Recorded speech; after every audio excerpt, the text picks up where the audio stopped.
My wife stopped her cancer treatment, and she didn't tell me, and at a loss for what to do, my whole world has been shattered. We've known for a while that she's had breast cancer, but it was caught early, and she responded to chemotherapy. She dropped a bombshell yesterday when I told her I'd be about an hour late picking her up from chemo. She tells me, "Don't worry, I don't need it anymore." Wait, what? How? Why? As it turns out, she stopped treatment. The cancer has spread everywhere. Now she's unaliving. At best, she has not even 6 months left. She says there's a good chance chemo will not work, and at best, all it'll do is give her time. Of course, I was mad. I've never yelled at her. I've never flirted with her. But last night, I felt betrayed, like a part of me unalive. She's unaliving, and she's lied to me about it. She's been skipping chemotherapy treatments for the past 2 months, so that means she has 4 months at best to live. What was she planning not to tell me and just randomly, unalive? She tells me she doesn't know, but she was scared and coming to terms with the fact that her life was going to end soon. I don't know how to even feel. I'm so numb. I can't face life without her. We have a family, kids, and a life. She can't be unaliving. She can't be giving up. Am I wrong to feel so afraid of facing the future alone? Am I wrong to feel so betrayed and upset over her lie? This is life or unalive. How could she lie to me like this? I feel so goddamn betrayed. I've just been crying. I don't know what to even do. TLDR, the wife has terminal breast cancer. I stopped treatment without telling anyone. I feel betrayed and scared by her lie. Update, recovered with Reddit. Well, I've had time to collect my thoughts. I can't blame her or be mad at her for lying to me. I fully understand. I just got emotional and was overwhelmed. The truth is, all that is minor compared to what's coming. Well, bad news. She had a seizure Monday, and we rushed her to the ER. Her timetable has shifted. She'll be lucky to make it through May. As we were told, 6 months is the absolute best situation. But even through May, it's not set in stone. It's possible she won't even last that long. Her cancer is very aggressive, and without treatment, it's just everywhere. Now it's a matter of which tumor ends her. The tumors have spread. She's got a few small oranges pushing into her brain now, and a large soccer ball-sized one in her chest. You can feel it too. It's pushing her ribs out and is incredibly painful. The seizures are a bad sign. It's about to get a whole lot worse. She's lost a lot of energy and is in a lot of pain. Now, she's only awake for a few hours a day. That's all she can handle. It's scary how fast it came over her 8 days ago. I thought she was fine. Neither of us is ready for the end. We can't even plan a farewell party because our state is locked down. As for my wife, she's 50, over 50. The seizure scared her. She's finding it difficult to accept the fact that her life is over. Some days she's fine, but other days she's crying and can't accept it. I try my best to remain strong, but it's not easy. I'm terrified like I've never been before, but we can't spend all day crying. We're doing the best we can to make as many memories as we can before the end.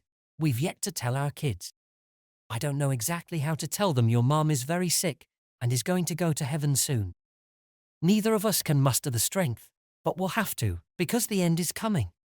My youngest is immature for his age and doesn't comprehend unalive. Our daughter, who is 13, understands. She's perceptive and she knows something's up. I apologize if I came off as rude in my last post. I was overwhelmed with emotions. I appreciate everyone's advice. I don't think I'll be returning for another update. I'll probably delete this account in a bit. Final update. Recovered with Reddit. I just want to thank every one of you for your warm comments and support. I'm sorry I never got around to replying to most of your comments. We just got busy and Reddit was the last thing on my mind. Unfortunately, my wife passed away on Monday. I really want to keep this brief, so I apologize. It was just so sudden. We were watching a movie Sunday with our kids, and she had a seizure. We were used to them by now, but this one was really violent and very different. The nurse called 911, and we rushed her to the ER, and that was that she just never woke up. No final words, nothing. Just gone. One moment she's laughing, and then the next she's gone. It's taken a moment to realize she's gone. I'll never see her again. I'm grateful we spent the final days making memories, ensuring we would never forget her. She was a wonderful woman, and I will miss her. I really appreciate everything you all have done. As I said, I won't be replying to most. I don't plan to stick around, so please do not give me gold or spend money on me. I don't plan to reveal any personal information or elaborate. Further still, I genuinely appreciate this sub and the kind people who have given me lots of heartfelt sympathies and advice. Second story, I agreed to be a surrogate mother for my sister and Bill. Then they dropped the bomb, saying they wanted it to be done in a traditional way. I can't do it now. For most of my life, my sister Alice has been wanting kids, but has been unable to carry a baby to full term in part due to endometriosis. She was in a lot of pain and had to have a hysterectomy. Alice and her husband, Ben, have fostered 5 children, adopted 2 children with autism, and are great parents. They have a good home environment and are financially very well off. But recently, Ben and after a while, Alice, were bitten by the urge to have a kid biologically related to them, because they wanted a chance to do things right and provide the best start in life. Their views, not mine. So they asked me to be their traditional surrogate and said that they would cover all costs associated with it. They would also be paying off my student debt, renting a 2-bedroom apartment for 3 years, and giving me a substantial amount of cash. I said, sure, it'll be 9 months of my life in exchange for being set up for quite some time. And my immediate family thinks it is a great idea.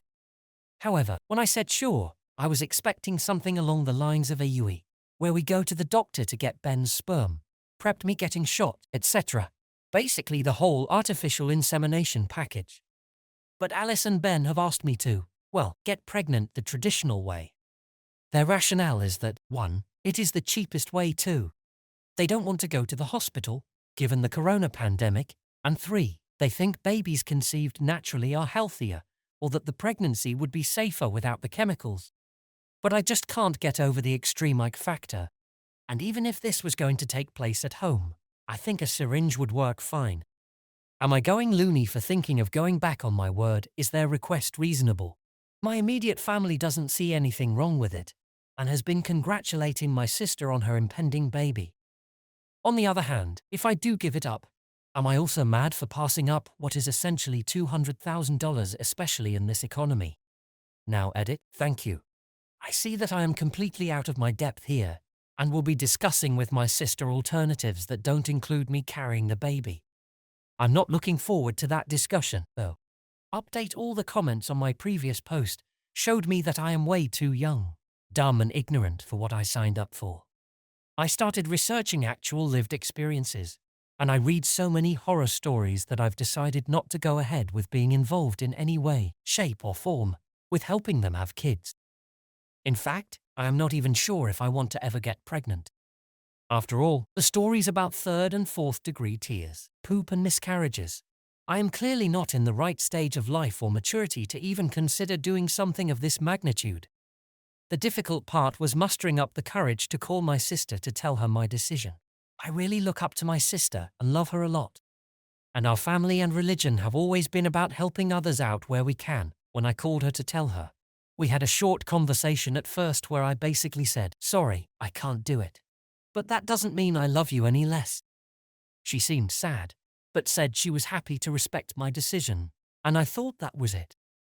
Then just last night, my sister and Bill called me back over Zoom. My sister was crying and begged me to reconsider, as both of them really wanted biological kids.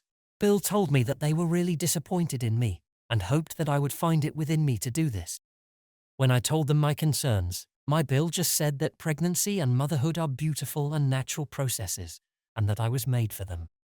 I'm so glad I did this over video call instead of in person, because I just hung up on them and faked having connection problems. I've been ignoring their texts so far, and frankly, I don't know what else to say. But in any case, thank you all from the bottom of my heart for opening my eyes. An update: I'm leaving for the airport in a few hours to move across the country, and I can't sleep.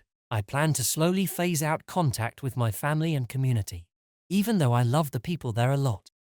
Long story short, I went over to Alice and Ben's house to visit their kids in May. While there, they asked me in person to reconsider my decision. Sometime during this, Ben started kissing and groping me. I let him. I know, typing this out makes me seem dumb for going over and weak. But I just froze.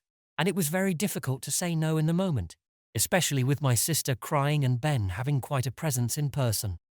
Trust me, I have replayed the scenario so many times in my head, wishing I was stronger in that moment. Luckily, that was the extent of it, and I was able to leave shortly after because I don't know what I would have done otherwise. I also received surprisingly little support from my parents or my bishop regarding my earlier decision. I don't think they knew exactly what Alice and Ben were asking me, and I didn't bring it up either. I was already sort of an outsider for not really conforming to the usual lifestyle of being married with kids, but this still shocked me. All these things combined made me reevaluate my life. Working from home and having this much time alone has also given me a lot of time to think about things. I fell down the rabbit hole of reading stories of people who also left the church, and I want that life for myself. So I've spent the last 3 months making arrangements and transferring to another part of my company, and today is the big day. I know it's not going to be easy. Pretending to be normal at the last Pioneer Day family gathering was the hardest thing I needed to do. But I did it for myself and for closure. But I'm going to get through this. Thank you for the advice and stay safe. Everyone feeling grateful. My 1 year anniversary of leaving the mess that was my family behind is coming up. I am dusting this old account off to keep a loghead. Maybe I can look back on it, say, beautiful, sunny day here. I'm just feeling really grateful for life and all the opportunities I've had. Here's to the first year without them. Thank you for watching the video.